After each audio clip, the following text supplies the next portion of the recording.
इकडे राष्ट्रवादीचे आमदार अपात्रतेवरती अजित पवार गटाच्या वकिलांचा युक्तिवाद सुरू आहे।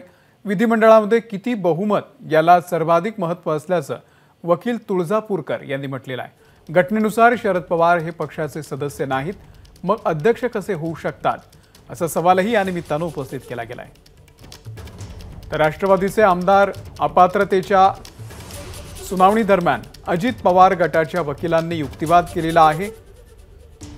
घटनेनुसार शरद पवार हे पक्षाचे सदस्य नाहीत, मग ते अध्यक्ष कसे होऊ शकतात असा युक्तिवाद त्यांनी केलेला आहे।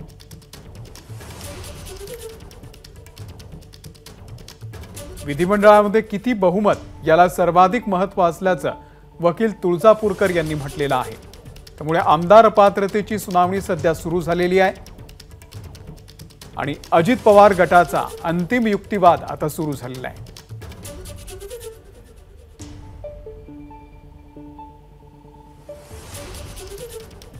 अत्यंत महत्त्वाचा युक्तिवाद केलेला आहे राष्ट्रवादी आमदार अपात्रते प्रकरणामध्ये अजित पवार गटाच्या वकिलांनी। जर शरद पवार हे पक्षाचे सदस्य नाहीत, घटनेनुसार जर शरद पवार हे पक्षाचे सदस्यच नाहीत, तर मग ते अध्यक्ष कसे होऊ शकतात असा सवाल यावेळी करण्यात आला।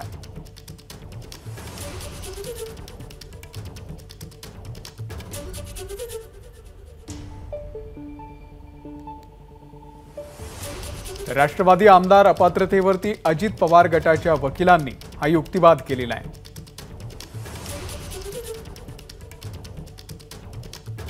अभिषेक मुठाळ आपले प्रतिनिधी या संदर्भातले अपडेट देण्यासाठी आपल्या सोबत आहेत। अभिषेक, घटनेनुसार शरद पवार पक्षाचे सदस्य नाहीत, मग ते अध्यक्ष कसे होऊ शकतात हा सवाल केलेला आहे राष्ट्रवादी आमदार अपात्रतेवरती अजित पवार गटाच्या वकिलांनी। काय नेमकी माहिती आहे या संदर्भात?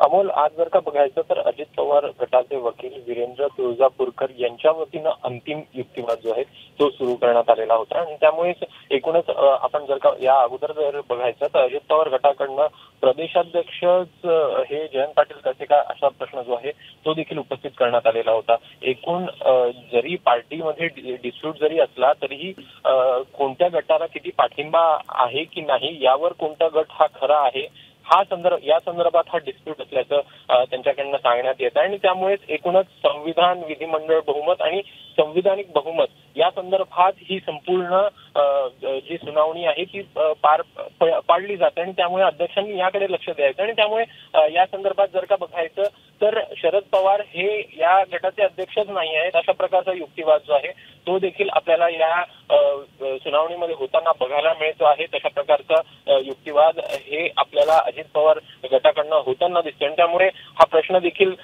वकिलांकडनं उपस्थित करण्यात आलेला आहे की जर का हे या अध्यक्ष काय नेमकं सांगता आहेत याकडे त्यांनी लक्ष वेधलेलं आहे, ज्यात अजित पवार गटाकडनं सांगण्यात येत आहे की शरद पवार हे अध्यक्षच नाही आहेत या पक्षाचे, तर मग ते कसे काय या संदर्भात पक्षावर दावा करता आहेत। त्यामुळे एकूण हा युक्तिवाद आपल्याला होताना बघायला मिळतो आहे। पार्टीमध्ये एकूण ज्यामध्ये बहुमत आहे तर मग ते पार्टीच्या स्ट्रक्चरनुसारच पूर्ण गोष्टी ज्या आहेत त्या घेतल्या पाहिजेत अशा प्रकारचा देखील युक्तिवाद होतो आहे। एकूण विधिमंडळातलं बहुमत जे आहे त्याकडे लक्ष वेधलं गेलेलं आहे, सोबतच जे ऑर्गनायझेशन स्ट्रक्चर आहे त्यामध्ये देखील अजित पवार गटाचं हे वर्चस्व आहे, बहुमत आहे आणि त्यामुळे त्याकडे लक्ष वेधताना आपल्याला वकील पाहायला मिळतात। अभिषेक, धन्यवाद या संपूर्ण माहितीबद्दल।